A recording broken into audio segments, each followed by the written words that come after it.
Manusia di bumi, organisasi-organisasi yang ada di masyarakat, di pemerintah, di mana saja. Mereka hidup dalam sebuah yang namanya sistem. Organisasi keagamaan, mungkin politik. Anda jangan kaget dengan konsep-konsep yang mereka lakukan. Karena di dalam sistem interkoneksi, sistem itu sendiri dari awal penciptaan, terutama konsep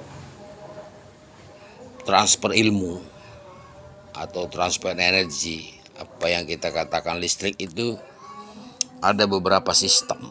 Sistem yang pertama adalah hubungan sistem seri. Jadi kalau seri itu dia sejajar. Misalnya pembina yayasan, ketua yayasan, guru, kepala sekolah, orang tua murid, semua itu seri. Dia satu konsep, satu komando. Makanya kita bisa melihat mereka guyup, mereka ceria, mereka saling mendukung, menampilkan potensi-potensinya masing-masing dalam sebuah lembaga yang ditampilkan di dunia. Dia seri, dia apa yang diputuskan itu akan turun. Ini sulit dipecah kelompok ini. Dia sama rata. Sangat sulit. Kita putus, semua putus. Karena dia seri. Ini kan seri itu misalnya lampu 20 biji. Kita putus 1 atau 2, ya mati. Nah, itu bisa mati semua. Nah, inilah, maka ini kekuatan dream yang paling kuat itu di sistem seri ini. Dia powernya itu sangat merata, ya. Ada yang kedua yang dikatakan sistem paralel. Nah, dia dibagi di dalam sistem itu. Kita bisa melihat di komando-komando militer, organisasi masyarakat, dia punya tugas sendiri-sendiri. Apa yang dikatakan dengan tupoksinya masing-masing dari satu sumber. Nah, ini yang dikatakan rejim, sistem di dalam pemerintahan. Walaupun dia ada di ujung Papua sana, dia pasti sama dengan yang ada di pusat. Nah, apabila sistem ini rusak, komando ini, satu ini udah bercecer semua ini. Makanya itu yang dikatakan oleh Soeharto itu, atau para ahli, bahaya laten komunis. Jadi sebuah lembaga organisasi militer, kalau terpapar komandannya, ini udah meruak kemana-mana ini di dalam sistem itu. Nah, karena dia ini paralel, dan ini sangat sulit untuk dikalahkan. Dia tetap tumbuh karena dia dibagi dengan konsep kepentingannya masing-masing. Nah, ini Yesus semua tahu ini. Sangat jelas karena yang menciptakan adalah Tuhan yang Maha Esa. Tujuannya ada tujuannya. Kenapa dibuat sistem seri? Kenapa dibuat paralel? Nah, ada yang ketiga yang lebih dahsyat, kombinasi. Nah, jadi di dalam kombinasi inilah yang Tuhan selalu katakan dari penciptaan awal manusia. Itulah, pada saat aku bersabda terang, aku katakan siang, baik adanya. Besoknya gelap, aku katakan malam, baik adanya. Jadi sistem seri, sistem paralel, sistem seri paralel ini, kombinasi ini baik adanya. Cuman kita sebagai manusia yang hidup di akhir zaman harus memahami apa yang mau dipakai oleh Tuhan. Karena Tuhan ini energi, power. Anda tahu nggak Tuhan itu menggunakan konsep mana? Nah, disinilah perlunya sebuah kemampuan intuisi yang tajam.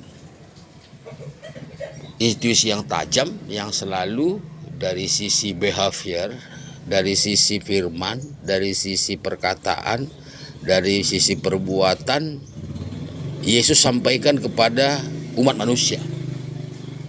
Ini salah, aku di sini nggak mau, aku di sini mau, itu nggak benar, yang ini benar. Kenapa? Karena Yesus melihat ketiga sistem ini punya kekuatan yang baik, tapi ketiga sistem ini ada kelemahan. Maka Yesus di akhir zaman akan menggabungkan semua sistem ini. Lebih dahsyat lagi, agar tujuan hidup manusia sebagai ciptaan di bumi dengan seluruh hiruk pikuk dan alam semesta ini bersinergi yang sama. Nah, jadi Yesus tidak ingin menimbulkan perbedaan bagi manusia. Kalau manusia itu ada perbedaan, maka tidak mungkin bisa dicapai tujuannya sama. Saya ulangi, kalau di dalam organisasi negara, di militer, di kepolisian, di masyarakat, ada perbedaan yang bukan bersinergi dengan Tuhan Yang Maha Esa, berarti tak mungkin bisa tercapai kemakmuran apa yang dikatakan gemaripah laut Jinawi itu. Tak akan tercapai. Oleh sebab itu, Yesus akan meminimalisasi apa yang dikatakan hambatan perbedaan ini. Perbedaan agama itu bukan hambatan. Perbedaan budaya bukan hambatan. Perbedaan suku bukan hambatan. Perbedaan tempat tinggal bukan hambatan. Kenapa? Karena semua itu ciptaan. Yang menjadi masalah adalah apabila energi yang diberikan oleh Tuhan kepada Anda itu tidak sama, tidak match dengan sumbernya. Apa sumber Tuhan? Energinya apa coba? Dari zaman kasih. Kasih tanpa batas. Cintailah sesamamu manusia seperti dirimu sendiri. Dan sembahlah Tuhan Allahmu dengan segenap hati, jiwa, dan ragamu. Tidak ada Tuhan-Tuhan lain di hadapanku. Akulah Tuhan. Nah, pernahkah Anda pikirkan, bayangkan ini? Nah, sekarang apa yang terjadi? Nggak usah jauh-jauh. Di sebuah gedung pemerintah. Di sebuah gedung pemerintah yang punya NIP yang sama. Punya konsep yang berbeda. Pecah di sana. Begitu kita masuk ke dalam organisasi militer di sebuah wilayah yang namanya Pangdam, itu udah pecah. Tidak sama dengan komando yang ada dari pusatnya. Nah, inilah yang menimbulkan konflik. Konflik inilah yang menimbulkan api. Api ini menimbulkan gangguan dan menimbulkan sesuatu yang tidak bisa kita capai bersama-sama. Paham itu? Jadi Yesus akan melakukan konsep konsolidasi namanya ke dalam semua manusia untuk punya energi, tujuan yang sama. Tujuan yang sama. Apa tujuan yang sama itu? Hidup dalam kasih, tolong menolong, tepos liro, membantu dirinya sendiri dan orang lain.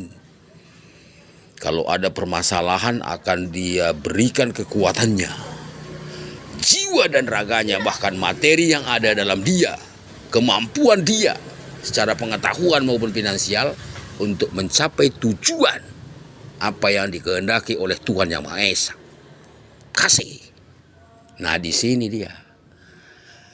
Di sini dia adanya sebuah penggabungan dari berbagai kemampuan, berbagai elemen untuk terlibat di dalam pemerintahan akhir zaman. Jadi jangan Anda katakan pemerintahan akhir zaman itu bukan kayak Anda. Anda presidennya partai, maka semua ke bawah itu bupatinya, gubernurnya partai. Bukan itu, maka Anda tidak pernah mencapai apa yang dikatakan Indonesia sejahtera. Indonesia makmur. Ya bukan? Ya, dalami firman ini. Amin.